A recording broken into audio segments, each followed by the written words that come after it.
Saudações alvinegras, meu nome é Salsinha, esse aqui é o nosso canal Botafogo Sem Mimimi. Eu já te peço, se inscreve no nosso canal, ativa o sininho da notificação, compartilha nossos vídeos e dá like, muito like. Like é a linguagem do YouTube. É assim que o nosso canal vai ter aquele crescimento, graças à sua participação, graças à sua interatividade, graças ao seu like. Lembrando que aqui nós só fazemos um conteúdo por dia e aqui nós só falamos do Botafogo. Hoje é domingo, dia 27 de julho, e nós estamos aqui para dar continuidade aos nossos vídeos. Hoje é o nosso vídeo pós-jogo, Botafogo 1, Corinthians 1. É isso mesmo, torcedor, é isso mesmo que você ouviu. Botafogo 1, Corinthians 1.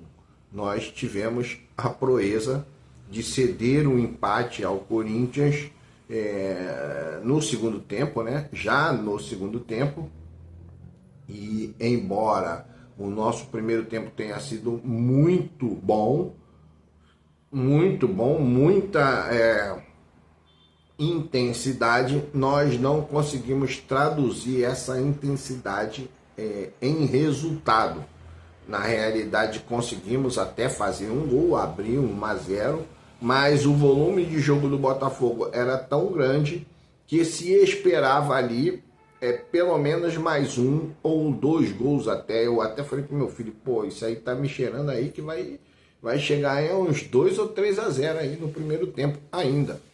E aí eu me enganei redondamente.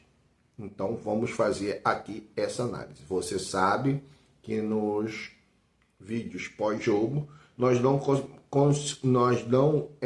gostamos, né, de fazer assim avaliações individuais. As nossas avaliações são quase sempre coletivas, porque o interessante é você conhecer, né, como está se portando o time dentro de campo, né, aquilo que o time fez para conseguir a vitória, ou o que não fez e permitiu o empate do adversário, ou até mesmo quando o time é derrotado, não importa. As nossas análises, elas são sempre de forma coletiva.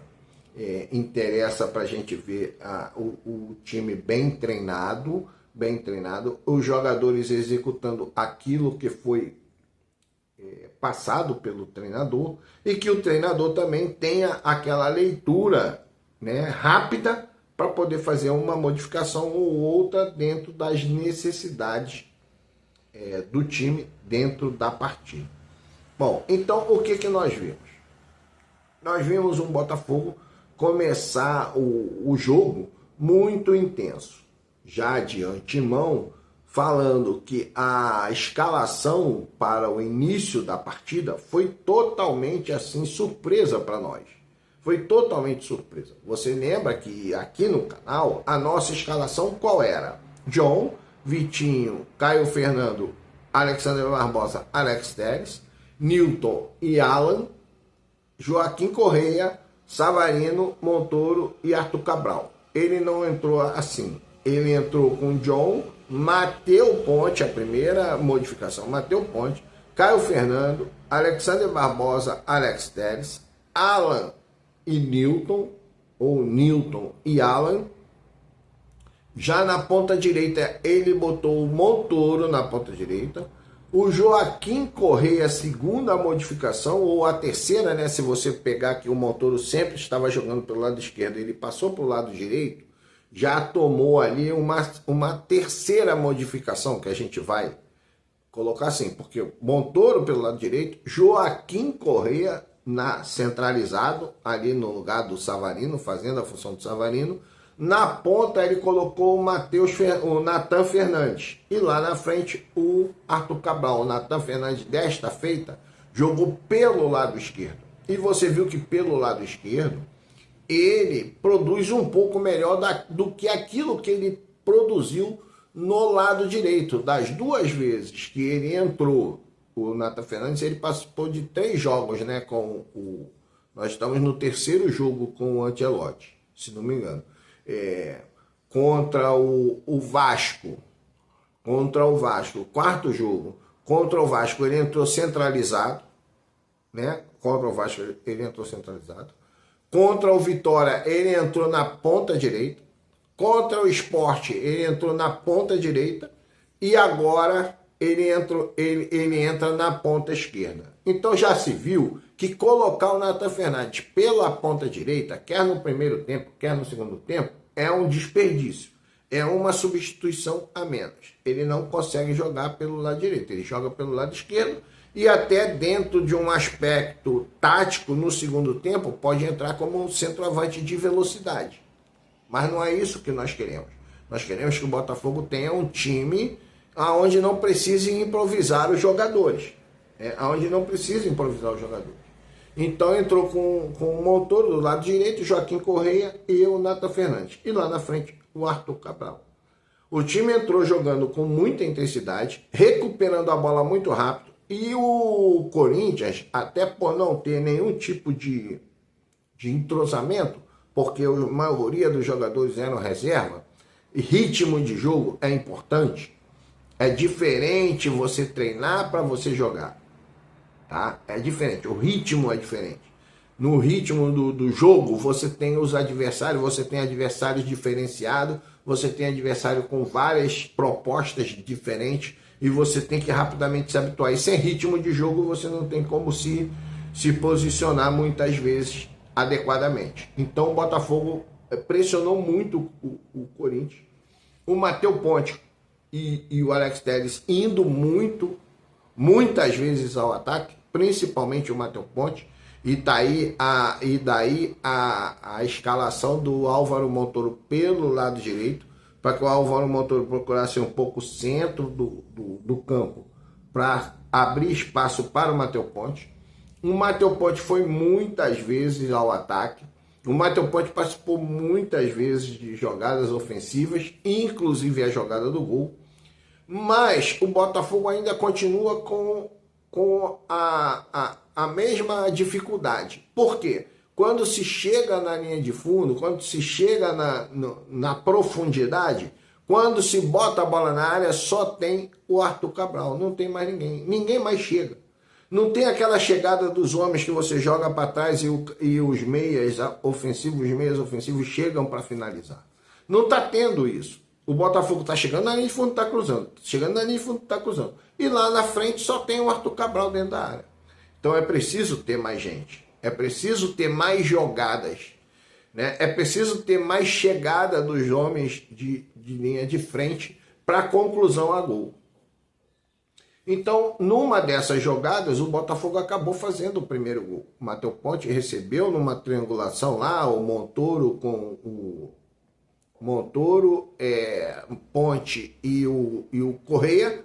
Eles fizeram ali uma triangulação, o Matheus Ponte recebeu na frente, assim, uma bola tocada pelo Joaquim Correia na frente, o Matheus Ponte chegou na linha de fundo, cruzou alto, uma bola que ia para fora, o Nathan Fernandes, pelo lado esquerdo, recuperou a bola no alto, tocando para dentro da área, e aí o Arthur Cabral de cabeça conseguiu abrir o placar.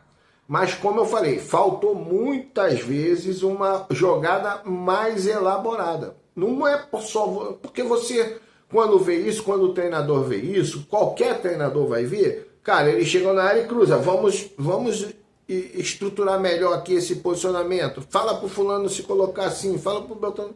Ele vai fazendo essa correção e como você só tem essa jogada, começa a ficar fácil para a defesa. Talvez a defesa ali ela não exerça um diferencial dentro da posse de bola, mas exerce um diferencial na hora de se defender. Você joga a bola, a defesa rebate. Você joga a bola, a defesa rebate. Começa a ficar fácil para o defensor, porque ele não tem que ir para o confronto, ele não tem que sair do seu posicionamento para fazer uma cobertura do outro lado. Ele não tem isso. Não tem o confronto mano a mano com o jogador, com jogadas individuais para dentro da área. Não tem isso. Então fica mais fácil de se defender. E o Botafogo, assim, facilitou um pouco a vida do defensor corintiano. Embora tivéssemos tido muita superioridade na posse de bola. Outra coisa que faltou, eu inclusive comentei com meu filho, eram os chutes de média e longa distância. O Botafogo não fez nada, cara. O Botafogo fez tudo isso e deve ter chutado ali 4, 5 bolas a gol. Eu contei 3. Inclusive depois, na hora que eu comentei com meu filho, aconteceu o lance do Newton, que chutou e o Hugo defendeu para escanteio. Depois o Newton mais uma vez chutou, a bola foi para fora e depois o gol. Né? O gol foi de cabeça, foi dentro da pequena área. Mas nós não tivemos mais nada além disso. Não teve chute do Alex Telles, não teve chute do Joaquim Correia, não teve chute, parece que uma cabeçada também do Matheus Ponte, que estava quase na linha de fundo, ele cabeceou pro gol, ele tinha que ter voltado a bola para dentro da área, entendeu? Então, faltou muito isso. O Alan não deu nenhum chute a gol, né? O próprio Nathan Fernandes não chutou a gol. Não tivemos chutes a gol, mesmo tendo a superioridade numérica. Bom, voltando, o nosso sistema defensivo é um sistema defensivo muito sólido, falando sobre os setores do campo. Nossos volantes ali não foram mal, porém a falta do Marlon Freitas fez muita diferença ao Botafogo. Marlon Freitas, que é o cara que controla o jogo, fez muita diferença. O Alan controla bem o jogo, mas o Alan ele só consegue jogar na parte defensiva, no jogo defensivo. Ele é muito bom no jogo defensivo. Na organização das jogadas ofensivas, ele não consegue. E o Marlon Freitas tem essa melhor visão, tem essa melhor qualidade. Né? Tocar aquelas bolas até, eu falava, cara, seria bom dar minutagem para o Matheus Ponte. Porque o Matheus Ponte tem aquela jogada com o Marlon Freitas de que ele vai atacando a linha de defesa adversária e o Marlon Freitas bota aquela bola em diagonal e o Matheus Ponte é muito bom tanto no jogo aéreo quanto nas finalizações com o pé. Então isso seria um diferencial para o Botafogo. Mas o Botafogo sem o Marlon Freitas perdeu toda essa jogada. Quando ele está por dentro pelo lado direito, ele consegue jogar a bola do lado esquerdo. Então ficou faltando isso. Quem estavam fazendo os lançamentos? O Barbosa, o Alex Telles lá de trás. Tanto que um dos dois, eu não lembro quem, conseguiu botar uma bola longa lá no peito do Arthur Cabral, que mais uma vez estava sozinho dentro da área. E aí não conseguiu ganhar dos zagueiros. E o Caio Pantaleão. E aí, aonde estava o nosso meio para dar aquela bola entre linhas, né, para fazer aquele passe, para fazer o passe em velocidade para o jogador já entrar dentro da área finalizando? Não tivemos isso. Então ficou ali faltando um equilíbrio melhor no meio, embora, mais uma vez eu falo, embora nós tivéssemos tido superioridade na posse de bola e na intensidade do jogo. Mas quando fomos para o intervalo e voltamos, o que fez o Corinthians? Tirou os reservas e colocou seus titulares que estavam no banco. Então o Corinthians reforçou o seu 11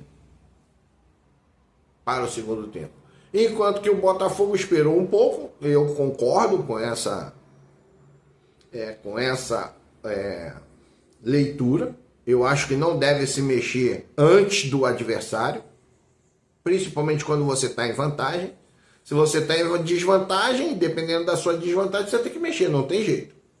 Correto? Mas quando você está em vantagem, primeiro espera ver a mudança das peças do adversário. E depois você faz a sua mudança. Até porque você estava com um volume de jogo muito maior. Mas essa mudança do Corinthians já deu uma melhoria no volume de jogo do Corinthians. E o cansaço por conta da intensidade do primeiro tempo, o Botafogo começou a cair a sua produção.